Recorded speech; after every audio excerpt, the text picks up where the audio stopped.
Good evening, ladies and gentlemen. On this National Memory Day, we turn our attention to a tragic yet defining moment in Algeria's history. Now 24 News, the massacres of May 8, 1945. While the world celebrated the end of World War II in Algeria, peaceful demonstrations for freedom were met with brutal repression by the French colonial power. In Stif, Galma, Kharata, over 45,000 Algerians were killed in what some historians describe as a genocide carried out in silence. Today, 80 years later, this commemoration reminds us of the magnitude of suffering endured by a resilient people, proud of their history, their resistance, and their sacrifices. It is a time to honor the martyrs and to safeguard the memory they entrusted to us. This dark episode became a turning point shaping national consciousness and paving the way for November, or the November Revolution. It stands as a symbol of the Algerian people's unwavering attachment to freedom, dignity, and sovereignty.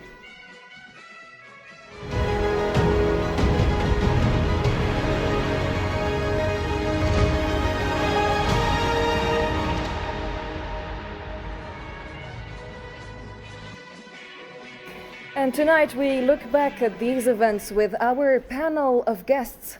We are honored to have with us here in the studio Mr. Munsif Boudarba, geopolitical analyst. Thank you for joining us.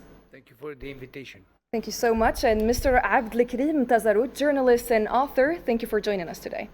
Thank you. Thank you. And also joining us via video conference, Mr. Mahfoud Alizwi, university lecturer from Khanshla. Thank you for joining us. Thank you so much. It's my pleasure. Mr. Mohammed Sessi, geopolitical and financial analyst from New York. Thank you for joining us, you as well. Thank you for the invitation. Good evening, everyone, to this wonderful panel that you put together. And as usual, Mr. Abd Nour Toumi, geopolitical analyst from Paris. Thank you for joining us. Good evening, and thank you for having me, and a special greeting to all your distinguished guests. Thank you very much. So Algeria today marks a new milestone in its proud legacy of struggle, recalling colonial crimes as horrific as those of the Nazis, marked by killing, torture, detention, and exile. Yet even such brutality failed to subdue the Algerian people or strip them of their dignity, freedom, and sovereignty. Let's follow this report by our colleague Oussama Ayed. Qu'est-ce que vous voulez? الاستقلال روحوا بلادنا الاستقلال الاستقلال الاستقلال الاستقلال May 8, 1945. While the world celebrated the end of the Second World War, Algeria experienced the most barbaric massacre committed by colonial France. In Stif, Galma, and Kharata, thousands of Algerians took to the streets calling for freedom, dignity, and the right to self-determination, hopes inspired by the very victory the world had just snatched.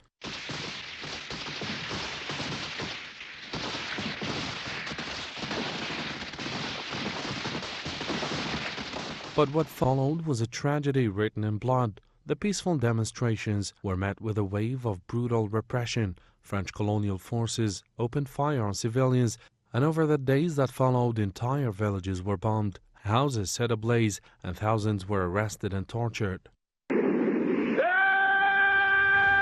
The French response was not justice, it was a pure genocide. Historians estimate that as many as 45,000 Algerians were killed in what became one of the darkest chapters of French colonial history.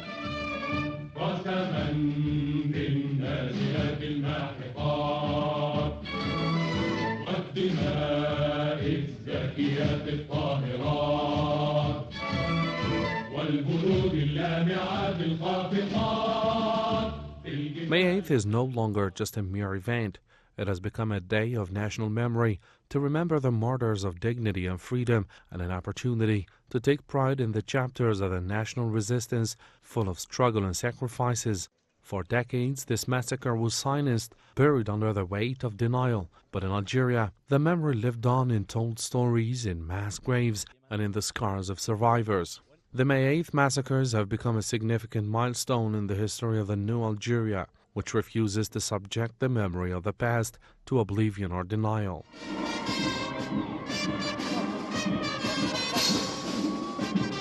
Today we commemorate the 80th anniversary of the Steve Galman Kharata massacres and pay tribute to the martyrs who fell not only for independence but for the very right to exist with dignity on their own land. Their sacrifice is not just history, it is the foundation of our freedom.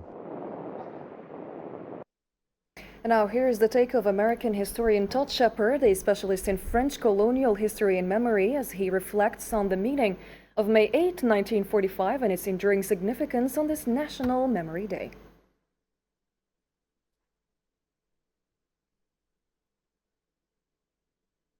وأنتم أيها المؤرخون.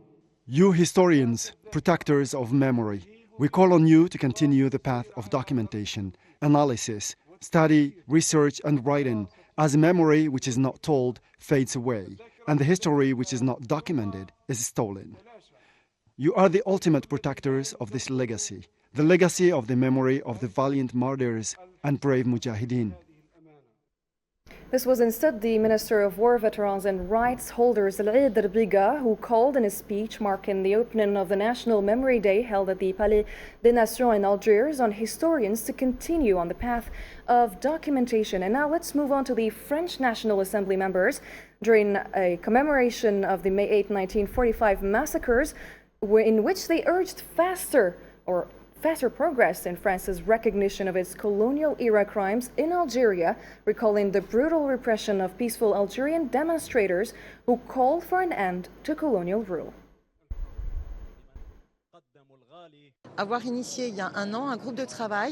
Our presence here today is very important. We have been working for an entire year on a project along with a group of historians, associations, and even the families of the victims of the May 8, 1945 massacres. Our project aims to bring France to recognize the massacres committed against the Algerians during that era.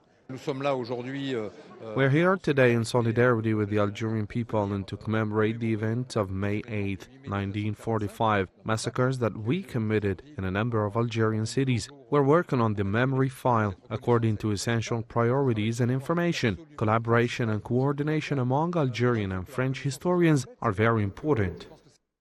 Now, before starting our discussion with our panel of guests, I invite you to listen to the take of the American historian and author who is a specialist in French colonial history and memory as he reflects on the meaning of May 8, 1945 and its enduring significance on this National Memory Day.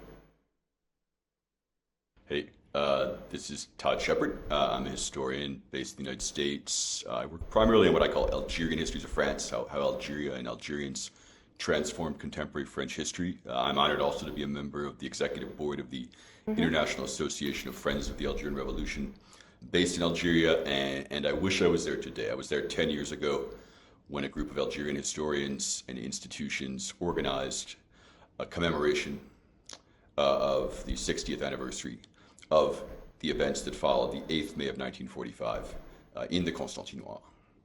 And today we're again celebrating or commemorating these tragic events, these important events, these world-changing events. As you know, I think many people around the world know, the 8th of May 1945 marked the victory in Europe of the forces of freedom against fascism. You might have heard in my country, the president currently thinks that the United States just won that war by itself. We know, hopefully you know, that alongside Allied forces, certainly anchoring French participation, was profound numbers, great numbers, and great efforts by people from colonized spaces, notably Algeria and other parts of North Africa. I'm here in India today, in New Delhi. Forces here too. The struggles of people here in other parts of the colonized spaces of the British Empire also participated. But what the 8th May 1945 unfortunately is remembered for, particularly in Algeria, and should be known for more around the world, is what happened when Algerians thought that freedom and democracy and justice were not just code words for Western possibilities, but for their lives too. And they marched, peacefully marched, in the streets of Sétif, in the east of Algeria, calling for independence, calling for freedom, calling for justice from French colonial rule that had lasted since 1830. They'd suffered a lot during World War II. They still had great hopes. They thought maybe the Americans and the British, who were largely occupying, had taken over Algeria, because the French, of course, had collaborated with the Nazis during World War II. The Nazis weren't in Algeria, however. French collaborationist forces were. The people that took them over in the name of the Republic, however, responded to this peaceful demonstration with gunfire, because witnesses tell us they saw one Algerian flag in the middle of the peaceful crowd. Many people were killed. Many people across the region heard this news and rose up to respond, and they did kill people. There was some violence. And we have fairly precise numbers. So slightly over 100 people, far too many, some of them innocent victims. The response, however, was, let's call it out of control. Tens of thousands. The American observers claimed 17,000 people murdered. Many of them, people just identified that they had anything to do with Algerian nationalist movements. Many, many more, simply because they were there. Now, this will not surprise us, unfortunately, now today. We've been watching since October 2023 in Gaza and now in Palestine writ large, and of course, across much of the region, as Israelis act in similar ways. Colonial forces, supported again by the West, massacring people in large numbers, unknown numbers, constantly fixated on their victims, ignoring the devastation that they wreak in the name of avenging them. In 1945, Algerians saw this firsthand. Kateb Yassine, the brilliant, kind of groundbreaking Algerian novelist, was one of the people who suffered, was imprisoned like tens of thousands of others. Right. Algerian nationalism seemed to be crushed in this moment by brutal force. Observers around the world ignored what was happening. The French left, which was in power, dismissed it as Nazi instigators. But Algerians were not snuffed out in their aspirations for freedom, for justice, for liberty. Just a few short years later, in 1954, on the 1st of November, the Algerian Revolution began. And despite the enormous violence that Algerians suffered, the Algerian people persisted, led by the FLN, and won independence through the Algerian Revolution. So it's a history that has many implications, but it's a history that's not well known enough. I hope that people think about it. I hope that people recognize what, unfortunately, direct implications it has for today. Again, I'm in New Delhi right now, governed by a country, by a government and a leader that has forgotten many and just dismisses many of the kind of lessons of colonialism, and is ready to embark on a war. But let's hope that as we think about the tragic loss, we also think about the amazing perseverance and the eventual victory. Thank you very much, Todd Shepard, for your insights. Thanks a lot. I hope to be in Algeria again soon, and I'm thinking of everyone that I know there. Thank you. Thank you, Mr. Shepard, for all of your insights. And now let's begin with our discussion. And we're going to start with the historical context. So what happened really on May 8, 1945, to go back in time, Mr. Mahfoud Ali Zouy? Once again, thank you so much for having me to this discussion about an eternal day of the many eternal days in the glorious history of Algeria. It's important, as you said, to contextualize the event. In fact, if we go back to the background of what happened before the 8th of May, historians generally depict the period of the Second World War as one of the most severe periods lived by the Algerian people during or under the French occupation. So the suffering of the Algerians under the French occupation during the Second World War increased dramatically due to a combination of reasons. First of all, the severe socio-economic conditions. We know that the Algerian population were at the brink of a real famine, and also due to compulsory recruitment of tens of thousands of Algerian youth to serve in the French army during the Second World War. In addition to the tens of thousands of Algerians who participated as soldiers and military personnel, there are more than 700,000 Algerian civilians who were also compulsorily mobilized to work in war-related jobs, for example, to support what has been called at the time the war effort. So the situation of the conditions for Algerians were very severe at the time. In the same time, there have been promises from the French establishment and also promises from the Allied powers that once the war is over and the Nazis are beaten by the end of the war, there would be a new international order where people under occupation will have the right to self-determination. It is on the premise of giving self-determination to people that many Algerians participated in the war. And in 1941, the Atlantic Charter, which was declared by the leading Allied powers, notably by the then American President Franklin Delano Roosevelt and the British Prime Minister Winston Churchill, established the right of self-determination to all people. So when Germany was defeated and people in Europe took the streets in demonstrations in celebration to the end of this war, Algerians also in Guelma, Harrata, Sif, but also in many other Algerian cities, they took the streets celebrating the end of the Second World War and for their right of independence, but the backlash from the French establishment was so the part violent. of the French colonial power back then to actually do these massacres in a day where everyone was celebrating victory. So for the French, the event exposed the real intentions of the French colonial enterprise and exposed also the ugly face of colonialism. I mean, no one expected that the response and the backlash of the French would be so extreme, so indiscriminate, targeting civilian people, even people, as the American historian was talking, people who have nothing to do with the Algerian nationalist movement or any of these things, but they were civilians spontaneously taking the streets to celebrate the end of the war and to ask for their legitimate right to gain independence. Thank you. And the French showed their real intentions, that they are not willing to give any Thank you for concessions these as regards points. to independence. I might want to ask also the same question to our guest here, Mr. Monsef Boudarba. How do you situate the massacres of May 8, 1945 in the broader timeline of Algeria's liberation struggle and history?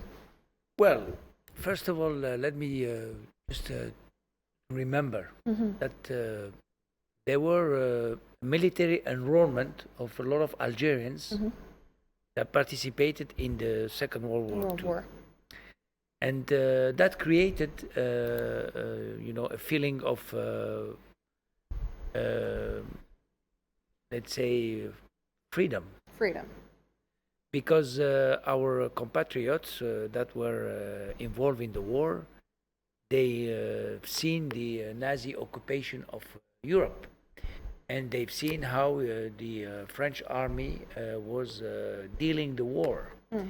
And they realized that for us Algerian, that moment, that France was, let's say, the first power in the world for us Algerian. And we realized at that moment, the people that participate in this, World War II, they realized that there were other nations that were taking, over French army, and of course the German, also the English and the Americans. So that created a feeling of freedom and opened the eyes of the Algerians to take consciousness of what is happening in the world. This was the first outside contact for our Algerian, with the reality of, let's say, the struggles and the interest of, how, we analyze the power in the world. So when they came back from the front, from the European front, they wanted to they get their realized, freedom. yes, they realized a little bit more than maybe that the colonial the past status years. that we had in Algeria was unfair for the Algerians, and it was the opportunity for all these Algerians to feel that there would be it was time. There would be an opening, a door was opening for total freedom and sovereignty and independence recovery. Yes. So this is the most important point, and a turning point in history. Yeah, this is the birth of nationalism in Algeria. It was related to other nationalism, ideology that was taking place before this get back World War II. But the World War II was, I think, a cracking point. It triggered because the Liberation they War. realized that the French army was not the strongest army in the world. Thank you. Now, historians say the massacres of May 8 were deliberate. In your opinion, what were the colonial objectives behind such unprecedented massacres? Mr. Mohamed Sassi. Yeah, thank you. Yes, I just would like, before all, to say that today have been 8 years that May 8, 1945 happened, the day of Germany capitulation, and while France and his British and all that coalition were celebrating the freedom, others in Algeria were deprived of their freedom. I would like to say in the memory of all the innocent victims, children, women, old men, on this deception of France and the colonialists and military murderer. 1 month, just to make a point to answer what you are asking me, 1 month after the landing of American force in Algiers, and 13 days before the assassination on December 11, 1942 of the Amiral Darlan, L'Amiral Darlan launched an appeal to the Algerians to fight against Nazi Germany. And he declared that he would not fail in the duty toward Muslims, but that promises, after 138 Algerians went to the French army alongside with Moroccan and Senegalese and all these soldiers from the colony in Africa. They liberated Corsica, they liberated Provence in 1944, Monte Cassino, etc. What did they get? What did they get for that? They did this massacre. So they had the intention of actually committing this unprecedented massacre, or it was not premeditated? I think is two ways to look at it. The first way is on May 1st, 1945, you have a demonstration and a popular rally by the Nationalist Party, the French Nationalist Party in Algeria, to recall the promises of Darlan, to give them the freedom. As Monsef was saying before, they were thinking that they know now that they fight for the French, they liberate the French for the Nazi, and they are going to have maybe not the right away, the independence, but at least the same right. They have this cross of combat, valor combat in France. What they do, they raise the Algerian flag. And what happened after that, they asked, of course, for their right. But on May, after that, of course, after this rally from the French colonialists, on May, the Algerian People Party, the PPA, asked to do manifestation on May 8th, 19. Yes. And this is when the slogan, the independence of Algeria, was said, and they raised the flag of Algeria. Understood. And what happened is this massacre was taking place. Unprecedented massacres. And just to finish, yes. To finish before, just a point. When you talk about nationalism, yes, 1945 and the massacre was the seed that will give 1954, the Yes. FLN, Yes. 1st November. And even one of the general in France, they said after the massacre, they did not only in Sétif, it was Kherrata, it was Guelma, it was more than 40. What he said is, I'm going to giving you the peace for 10 years. But then, exactly 10 years later, happened 1945. I have to recognize also that the first nationalist movement, yes, May 8, 1945 is very important, but don't forget.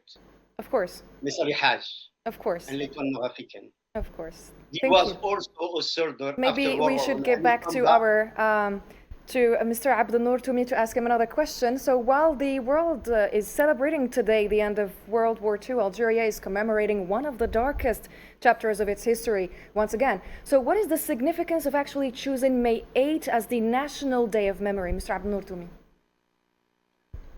And thank you again for having me. Actually, it's, I would say, Happy Algeria's National Day of Memory. Yes, indeed. I mean, today, Europe marks the 8 decades since they defeated fascism and Nazism, which a victory that they portrayed as liberation and liberty. This is, I mean, as their story wrote in their selective history books.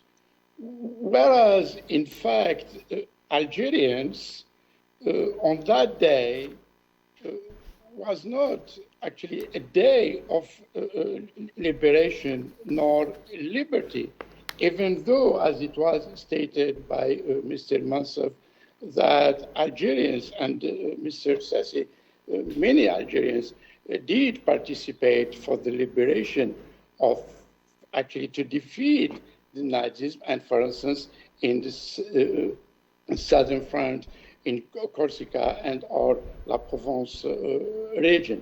But at the moment of that day, I mean, it was terrible massacres that took place on that day while Europe was celebrating. And in fact, the entire Algeria, actually, we are focusing on State Guelma Kherrata, but there are, according to historians, there are other places actually in the west, like Saida, even in Tlemcen, and even in the north. I mean, in other terms, actually, all actually the blood was watering the soil of Algerian from east to west, from north to south. I mean, my point here is, while Europe was celebrating, Algeria was in fact bleeding on that day. But what is important, it was a shifting point in not only in the Algerian national movement, militancy, but also consciousness, actually the people consciousness, and that showed to these colonial, these harsh occupation and acculturation processes that has been taking place. I mean, a century before this shameful day of May 8, 1948, that made the resistance and the resilience of Algeria that sent Mr. to the colonial army. To move on to another point, since we're short on time, President Tebboune said yesterday that Algeria will never allow the memory file to be subjected to neglect or denial. So what do these two words mean, or these two terms, neglect and denial? And who are they really dedicated or directed at? Actually neglected by, I mean, the ones who actually they are not paying too much attention to this historical event, and denied to the colonials. I mean, even though, I mean, even today, 80 years later, the French establishment, military, political, and notably what's going on now these days with this historical campaign of Algeria bashing that led by the far right and the extremists, I mean, whose political background go back to those the time of this tragic event that was committed by the colonial army. And this is why today, even though we are in the post-colonial parameters, the French, especially notably the far-right movements, and now, who are actually just a few meters to get to power, and they are controlling,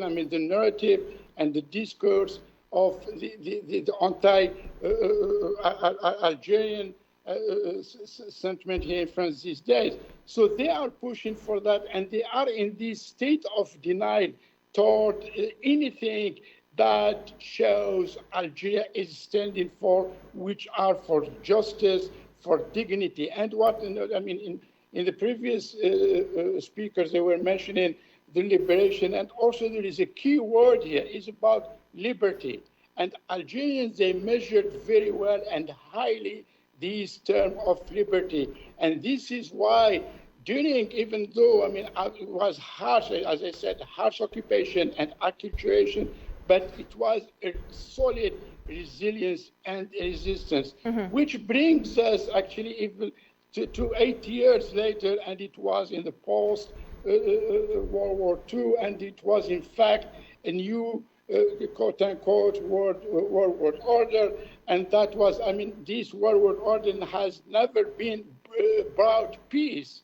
It was just trying to contain the conflict, and this what is happening these days in Europe, and which brings us to the carnage that is taking place now in Palestine. We'll get back to what is actually happening at the global and regional stage. And now, talking about the global resurgence of decolonial discourse, how important is it for Algeria to set its narrative of May 8, 1945 on international platforms? Mr. Mohammed Sassi, perhaps. I think in the light of what you are just saying, one, we have two greatest revolutions during the 20th century. Number one was the Vietnam War, and the second one, the Algerian. And as of today, when you go to all the universities, when they talk about the revolution and the way to fight a revolution for your freedom, they always give the example of Algeria. Here we have the fourth world puissance, military puissance, in Algeria for 132 years. We cannot call it a war because Algeria didn't have any tank, didn't have any, aviation, or just, the fusil and the arm that they were going to take from the France later on. But they did it. And yes, it's an example of any university when they talk about revolution and how the revolution should be made against a more powerful enemy. They take not only the example of Algeria, but they also vision the movie. I was in New York University, the movie, The Battle of Algiers. And as you said in the beginning, you show it in the beginning of this show, the Battle of Algiers and the revolution was the people, they want freedom, and they want it in writing, not in insane. Why? Because, as you said in the Battle of Algiers, when they say, come, we'll talk with you, what the revolutionary said, why don't you write it, and then I will come. And again, to answer your question, it's become an example. It is still an example. Yes, still an example. Up to today's date, I was in Vietnam. And I went to the Museum of War. And on one wall, when you get in it, when you go in on the right, it was about the war of Algeria. They even have revolution. Now, yes, moving on to Mr. Mahfoud Ali Zoui, as a historian, how do you assess the role of the Algerian state in preserving and promoting historical truths about the colonial crimes? Okay, first of all, it is very important, I think, to admit that the efforts made to preserve and to promote national memory, and also to exert pressures on France to come to terms with its brutal colonial past in Algeria, have been intensified since the coming of President Tebboune to power. The president, in many occasions, has asked all Algerians to work together to strengthen national memory by supporting the national narrative of our history and our past, based on objectivity and truth, So at the domestic level, this requires mobilizing the media, reforming the educational curricula, and also supporting the scholarly and historical work of value documenting this period. Also, at the international level, the president, in many occasions, made it clear that the file of history and the crimes committed against the Algerian people during 132 years of occupation can never be the subject to any concession or any bargaining. So once again, what Algeria requests from the French is to recognize the committed crimes and to apologize formally for them. And this is the legitimate right of the Algerian people, and this right cannot be compromised. So the Algerian state, in answer to your question, has played a very important role in raising awareness about these crimes at the domestic level and also at the international level. And we see the disagreements and the issues with France, mainly because the French still now are reluctant, or let's say unwilling, to come to terms and take their responsibilities for the crimes they committed against the Algerian people. There will be no future of promising good relations, bilateral relations between the two countries, except if the French establishment comes to terms with its past and gives a formal apology and to the Algerian people. Mr. Abdenour Toumi, perhaps you might want to comment on what Mr. Mahfoud Ali said about this. Actually, I mean, the professor is right. I mean, the consciousness and the raising awareness of this memory is very high, actually, among us, I mean, Algerians, and especially lately, and the media has been actually playing a major role in terms of speaking about these the atrocities of the French army, the French colonial army.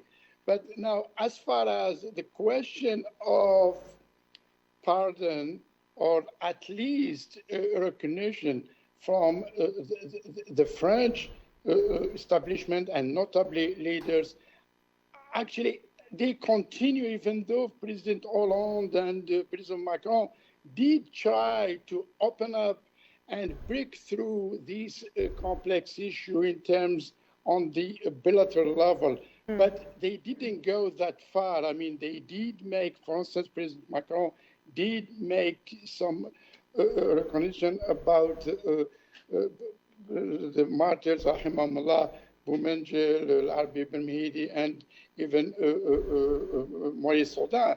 But this still actually, I would say, not enough in the ocean.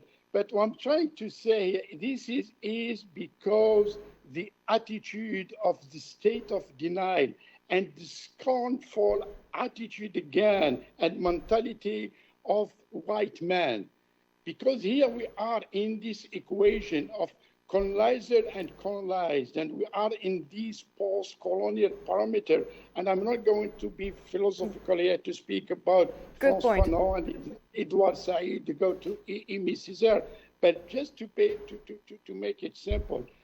These days, like as I said, I mean, there is this historical campaign that's going after Algeria, and there is an Algerian bashing.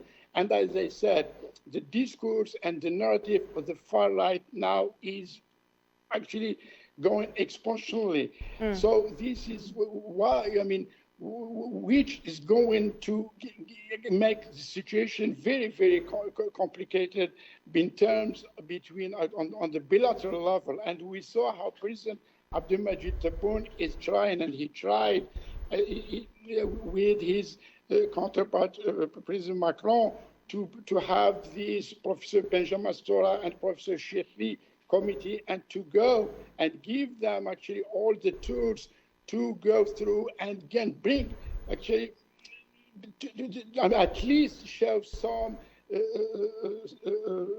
positive signs to break through these complex relations.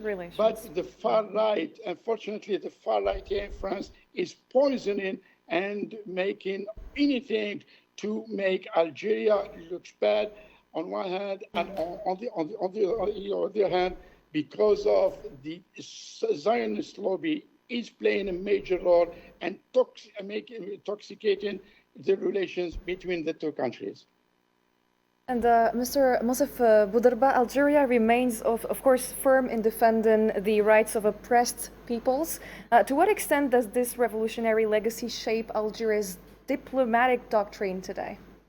Okay, let me just tell you. You want to comment on yes, some comment. The second insights. point that I wanted to talk tonight is the war that we started in against France in 54 is in 54 is because the misunderstanding and the underestimate the French government underestimate it was for the occupation, it was a police operation. It was considered as a restore order operation. Us, the Algerian, we consider that as independence, beginning of the independence ideology starting. So we knew from the beginning of 1945 that what we wanted is our freedom. The French did not understand that. They underestimate the maturity of the Algerian people toward that direction. So this was what gave us to Algeria a little bit of benefits on the historical momentum, if you allow me. What is the question you asked me again? The second question that you asked me? Oh, the second question was about to what extent that this revolutionary legacy that Algerians have actually shapes Algeria's diplomatic doctrine today. Well, from 1962, Algeria, of course, became, let's say, the freedom example of what happened toward the colonial order, because it was a separation of one country, because we were France. The territory was considered as a French department, if you remember. So I think the separation and the total independence mind of the Algerian Revolution made us to continue to help other African nations. And our diplomatic apparatus or ideology was based on freedom, self-determination of the people, and of course of independence for all. So this was regarded, of course, as let's say a clash in the old order of how was the world divided before. And this had also consequences in the economical order and political order and cultural order. All these things, all this issue was for Algeria, priority of the priorities. So I think Algeria played an important role for all the independence movement in Africa, in Asia, and supported politically all the freedom movement that wanted, to gain their independence as well. So this was a diplomatic, as you say, doctrine, strong doctrine, a strong request for the Algerian to build a new relationship with even the superpowers. We started to talk to Russia, to China, to America, to England, to Germany, to all the Italy, with this doctrine. Is an equal talk, an equal level of relationship. And I think this is true from the beginning in 1962. and that give us also this proudness of our way of seeing the world. I think today Algeria has a neutral diplomatic position that give us a lot of space, and when you have a space, you can negotiate and you can play a role and you can be very well respected for your positions, because Algeria always defended their positions and stood with the justice, stood with freedom and independence for all the people. We've seen Algerian diplomacy working in Asia for the Vietnam War, with all the Angola, with South Africa, the position of Algeria in the South African struggle against the apartheid. And today as well, yes, all with the Palestinian cause and the Sahrawi issue. PLO, we always supported the PLO. We created the Palestinian state here in Algiers. Our position is clear, is a strong PLO government in Palestine. The president has said we don't have any problem with Israel. The only problem is Palestine state. So Palestine it's clear. State. Now maybe we should get back to Mr. Abdelkarim Tazarut, journalist and author. Maybe I should address this question to you. Algeria today is facing threats targeting its national unity. How can national memory today serve as a unifying force against these attempts?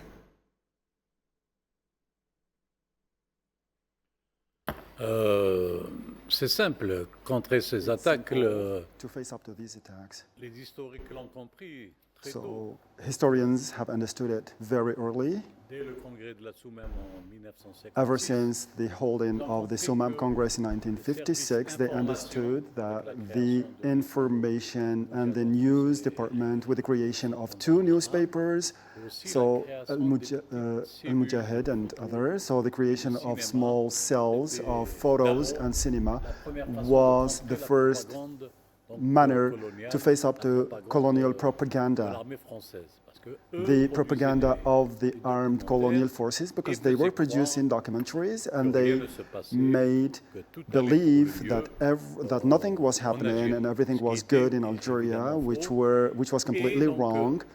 And it's somehow in parallel with the war of media, the war of images, because it's really important today. What we are noticing, unfortunately, it's that, or what is happening now in Palestine. We have figures that report over 2,000 Palestinian journalists that were killed. So it's just a mere genocide that is perpetrated without even publishing images. Nobody knows about it. And there are TV channels that are accomplices, and they don't relay any information or pieces of news about what is happening in the Palestinian territories. So we cannot do anything about this, but we are actually within this memorial war, this we will war get back to the images importance of the media and cinema and art and literature in just a couple of moments. Let me just get back to Mr. Mohammed Sessi and ask him this question. The National Memory Day comes amid global shifts today, Mr. Mohammed Sessi. So how can historical justice be achieved through a serious, responsible and equal approach to memory?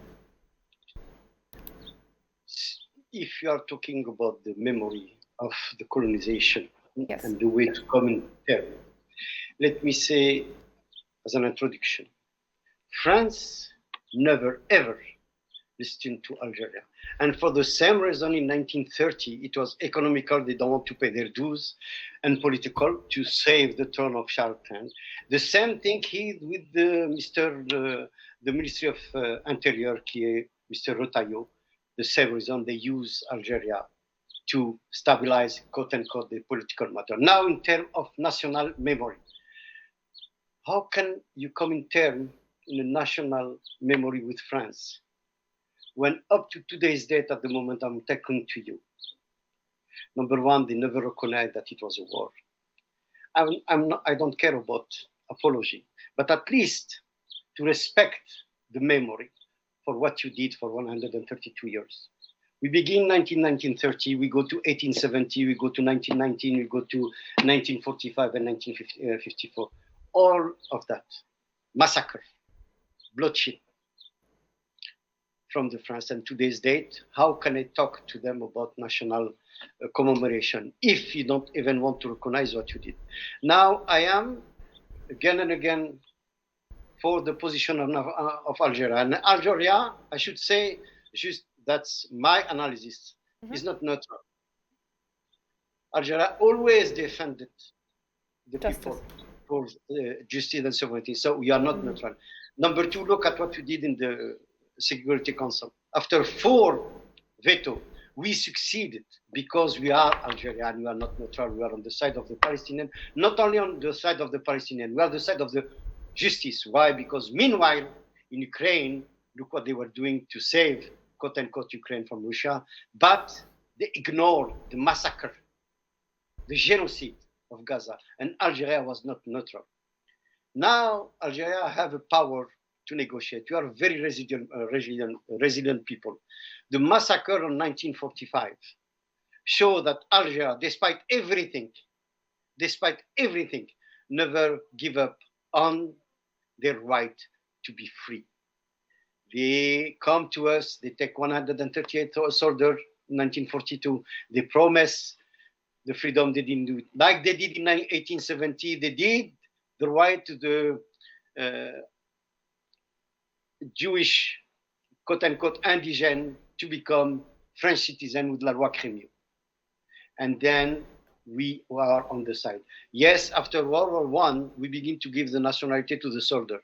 But then they were national Algerian, but didn't have the same right. And this is why also 1945 is a benchmark. This is the seed with, of course, the fight of Messali Haj with Late One African. A pivotal moment. Back to you, Mr. Tazarout, as someone who writes about Algerian cinema and as a journalist, how would you describe the role of cinema in preserving our national memory, especially regarding May 8, 1945? Vous savez que la date du 8 mai 45, par exemple, elle est orpheline 45 is an orphan in terms of image. It's deprived of images, and it's really weird. In our national cinema industry,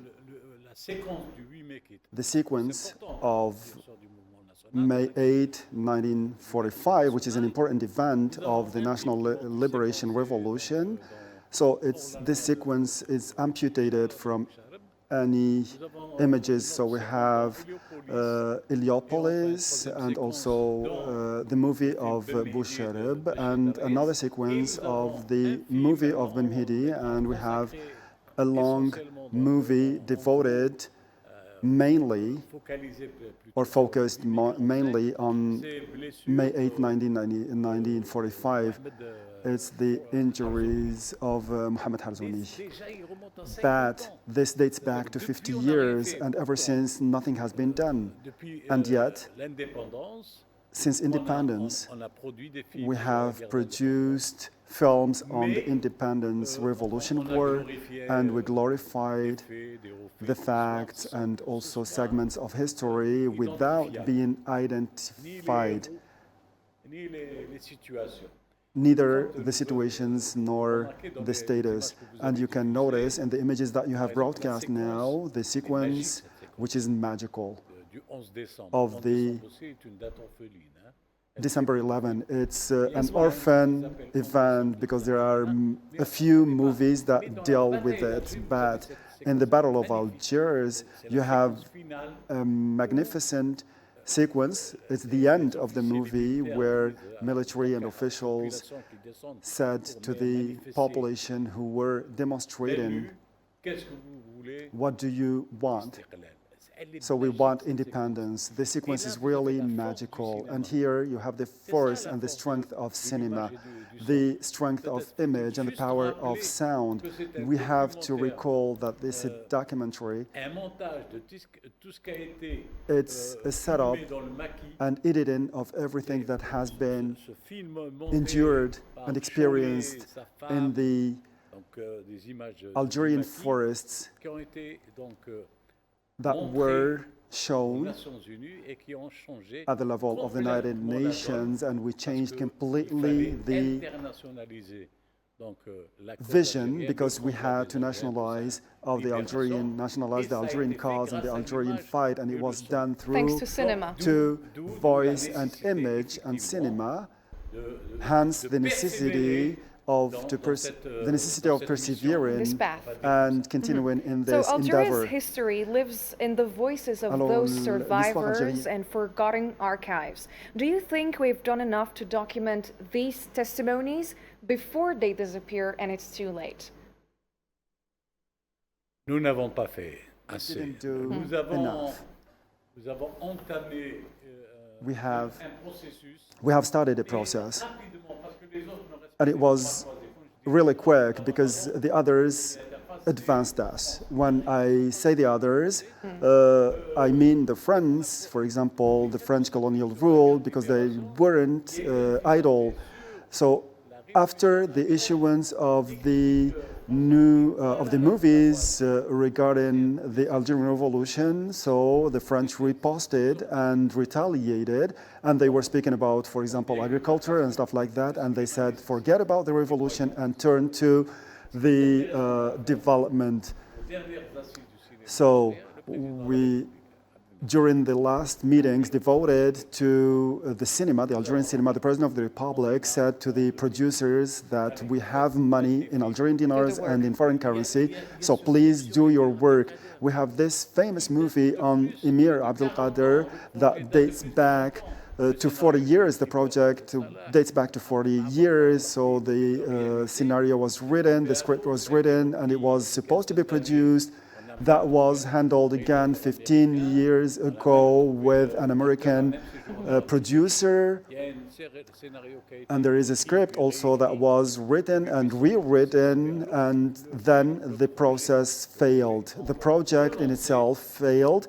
It was relaunched, but what we are proud of knowing now and noticing now is that we have youth now that are interested in producing this kind of movies and documentaries. So maybe in a few words, because we...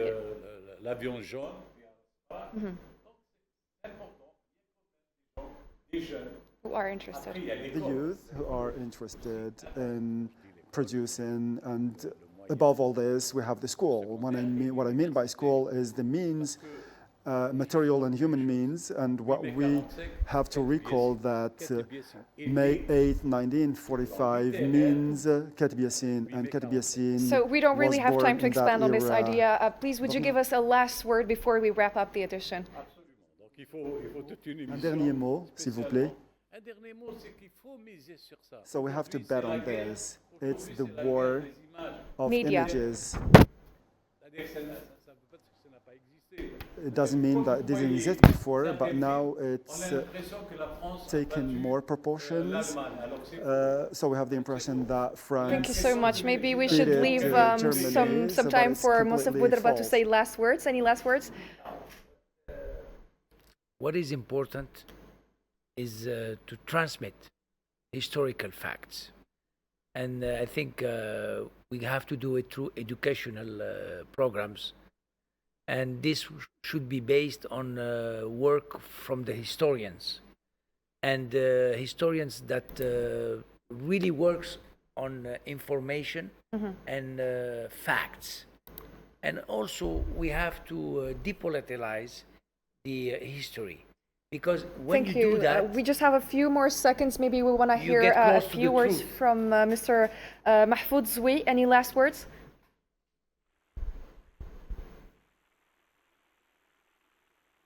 It looks like he's not with us. Mr. Assassin, Mr. Toumi, any last words before we wrap up the edition? Oui, je voudrais d'abord vous remercier de nous avoir donné cette opportunité de fêter ce jour national. Et je voudrais, I would like to say thank you for this invitation. I would like to conclude in saying in a few seconds. Number one, always honor and remember the fallen. Thank you so much. Mr. Abdel Noor Toumi. Of course, I mean, we are on this National Day of Memory.